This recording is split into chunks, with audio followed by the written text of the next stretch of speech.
On this episode, 100! That's how you do that. And some sincere honesty and vulnerability about my own personal real estate life. This real estate stuff is not easy, so send me your questions and I will answer them. This is the Ask Jason Show. Hello everybody, my name is Jason Piercey, and this is episode 100! That's a hundy. That's a Benjamin. That's a C note. I think I'm all out. Of the Ask Jason Show. 100 episodes of this shit. Where I just up here pontificate and let everything out of my head and my heart and my brain about all of the shit that you should do with your houses and your real estate decisions. And I don't ever talk about real life as it pertains to me. Well, for episode 100, I'm going to tell you a story about me and my mortgage and the house that I custom built 7 years ago at the peak of the market that I'm upside down on now by, I don't know, $75,000?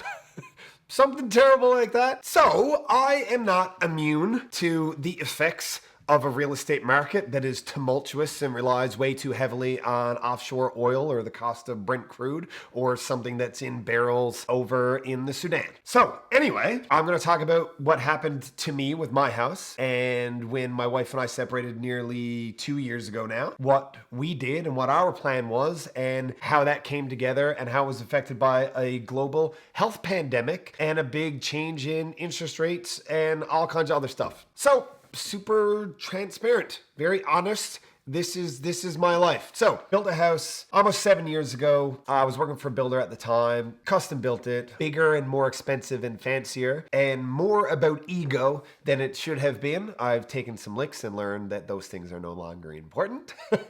You figure that out once you get kicked in the balls enough times. So anyway, built too much house. Market progressively started to get worse over the last 6 to 7 years. Now, right now we're in a stronger space, not necessarily for sale prices, but the last 3 months, so that being July, August, September, are each for the month of July, August, and September, 10-year records for the most transactions done in our province. 10-year records. So that is a sign of a healthy market and whether or not deals are getting done. Purchase price is irrelevant. Healthy market is when deals get done. So it's turning around a little bit now. The sniffles are not COVID related. They're Ray the dog related and allergy related. Anyway, I wore this shirt hoping that the allergens wouldn't see me.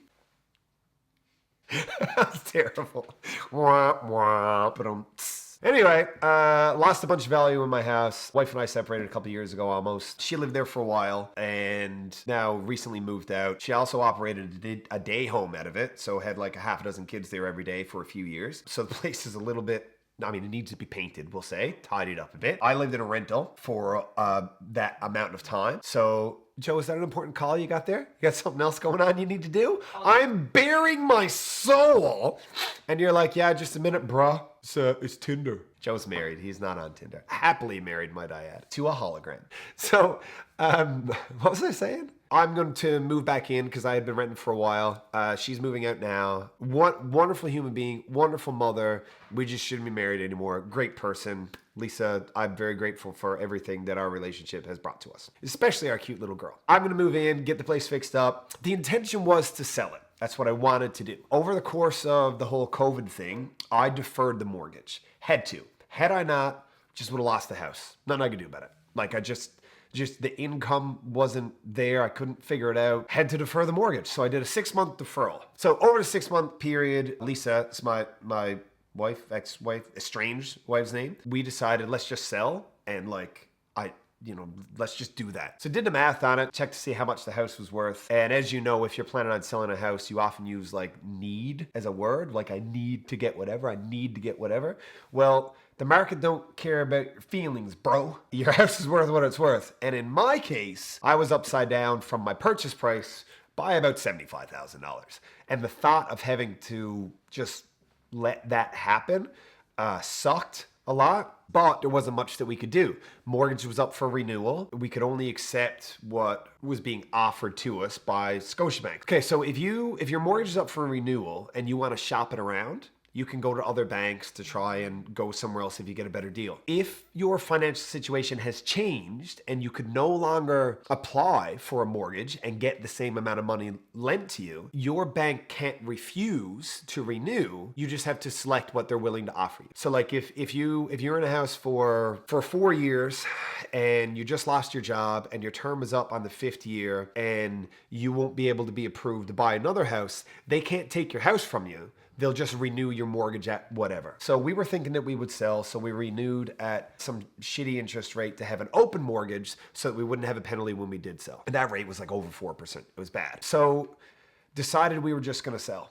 And that renewal happened over COVID when everything was shut down. So it was just an automatic renewal. When the 6-month deferral period was coming up, Scotiabank reached out to me and asked about, we're reinstating your mortgage, deferral's over, what are we going to do? And I said, we really need to have a meeting about this because situations have changed. We need to talk about it. So my game plan was this. I sat down to the banker and I was like, listen, we're really grateful for the deferral that you were able to offer us. We would have lost the house if we didn't have it, but I'm not in a position to start making mortgage payments again. We're selling the house and I'm not going to pay you between now and the time that it takes to sell. I realized that this really sucks for you, but it also sucks for me. I know it's going to mess up my credit. It's just, I don't have the ability to do this. My wife and I are separated. We're not getting back together. I can't carry this house and rentals and blah, blah, blah. I'm selling it and I'm not paying you any money until it's gone.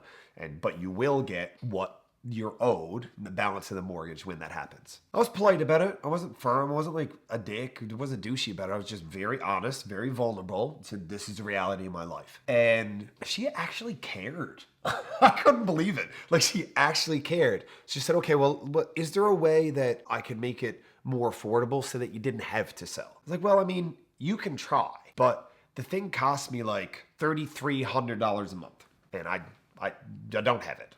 Like, I'm not giving you more money knowing I'm just selling the damn thing. I'm not. Like, cash flow is too important. We're in a global health pandemic and life is tough. So no. She said, well, let's just look at the terms of your mortgage and your balance and blah, blah, blah. So I had like 15 or 16 years left on the amortization. So at the current schedule, in 15 years, I'd own the house outright. My interest rate was like 4.2 or something. It was bad, but it was because it was that open rate, auto renewed over COVID, no conversation about it. And my biweekly payment was like 1,600 and change, 1,650, whatever it was, something like that. Obviously not sustainable at that point in time. So she said, well, what if I could get you a better interest rate?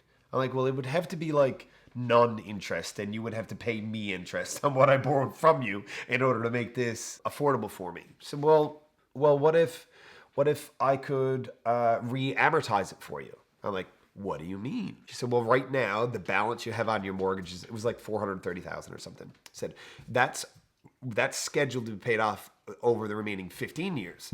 What if I can re-amortize that and stretch it out over a longer period of time? Like, well, can you do that and adjust the interest rate? And she started like fiddling with her numbers and everything. So fast forward to a bunch of conversations that were honestly I felt very vulnerable in this situation. It's like my entire financial world and like the death of my marriage and my future and like renting a 1-bedroom basement apartment so that I could pay for my kid and all of these things. All of this was like laid bare in front of this place while we had masks on. It's like it was very awkward. And there was a screen. Why do I need the mask if the glass screen is there? Like, it's not like every time, it's not like the people at Subway who like reach in over the counter, like, I'll have some spinach and I'll have some, dude, the thing is, there's a thing and it's there for a reason. Stop doing that. So anyway, I had this conversation and when we left, I had locked into a 4-year fixed rate at 1.68%, which is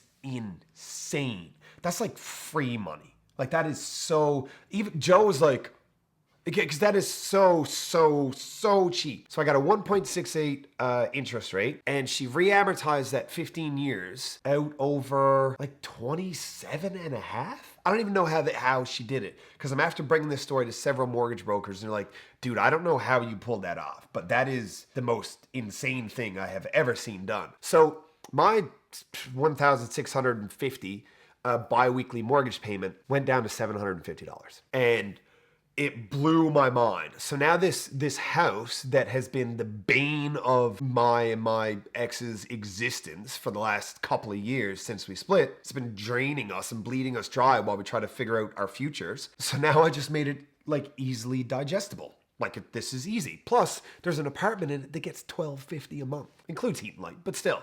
So now it's cheaper to live in what used to be in excess of a $500,000 house than it is to rent my 1-bedroom basement apartment and sleep on the couch so my little girl can have a bed. So it's like a totally different world now. I guess the moral of this story is kind of twofold. One, all of this advice and my thoughts that I just spew with all of this energy and make things funny, and Joe has hilarious little edits and cuts all of the time, and we've been doing it for a few years and we're on 100 episodes. It's not just gimmicky, and it's not just things that I think you'll laugh at. I'm not just trying to make myself sound like we're good at this, but I've been in real estate over 10 years. I've sold hundreds and hundreds and hundreds of houses. It's easy for you to like look into your own life and be like, oh, it's easy for him to say because he's not dealing with this, or like he's not getting divorced, he didn't lose his job, he didn't blah blah blah. Well, I mean, all these things happen to us too, right? So the moral of the story is my advice comes from reality and experience, and I was able to solve with the help of Scotiabank, they were really good to me about it. I was able to solve a potentially catastrophic situation by being honest and vulnerable and telling the truth of my situation so that somebody had the right ammunition to help me in a way that would work for both of us. Because let's face it, like Scotiabank or TD or RBC or whoever it is that all had these deferrals over COVID, and now people are going back to paying their houses and maybe they can't afford to. These guys don't all want to be on the hook for these houses that are worth less than they were paid for 5, 6, 7 years ago. They have motivation to give you a deal because otherwise they're going to lose all of the interest that you were going to pay. And in addition to that, they're going to take a loss if they have to buy your house from you, like close on it. And that messes with CMHC or Genworth, who is now called Sengen. Genworth changed their name. I have no idea. I don't know, SEGUN maybe? Anyway, so now that they're claiming on that insurance policy, and that's millions and millions and millions and millions of dollars that the Canadian government doesn't have anymore, because so like nobody wants that to happen. So if you do it right and you're honest and you have somebody to talk to who knows what they're talking about, you are in a position of authority right now to renegotiate a mortgage. That's the point of that. Saved me, I can't even tell you, maybe $100,000. I don't know, $75,000. Now that's not to say that you should rob me because I now have $75,000 to $100,000, because I mean, I don't. It's just now I have the opportunity to hold on to this house long enough that when the market rebounds, because it will, it's cyclic, right? So real estate prices go like this, just like the stock market. Always up in the long term, but up and down along that always up in the long term. Right now, we're in that spot where we're in one of these, where people have less equity, but if you can stick it out, which is what now I can afford to do, I might get back some of that potentially lost equity when the market dropped. And I guess the other moral of the story is that we don't talk shit here at the Ask Jason Show. We tell real stories and answer real questions about stuff that is important to you. And I thought for episode 100, Joe and I thought for episode 100 that some humility and honesty and vulnerability and truth about our own individual life circumstances would make people further realize that seriously, we are just trying to help. And that's the truth. And you could go back and watch every single of the other 99 episodes, and not once will you hear me and Joe ask you for money for anything, ever. So, that's it. So, episode 101 is going to be me begging for money. No, I'm joking. But it would be cool if you wanted to sell a house or some shit. Okay, that is it. I think we're good. Is that fine?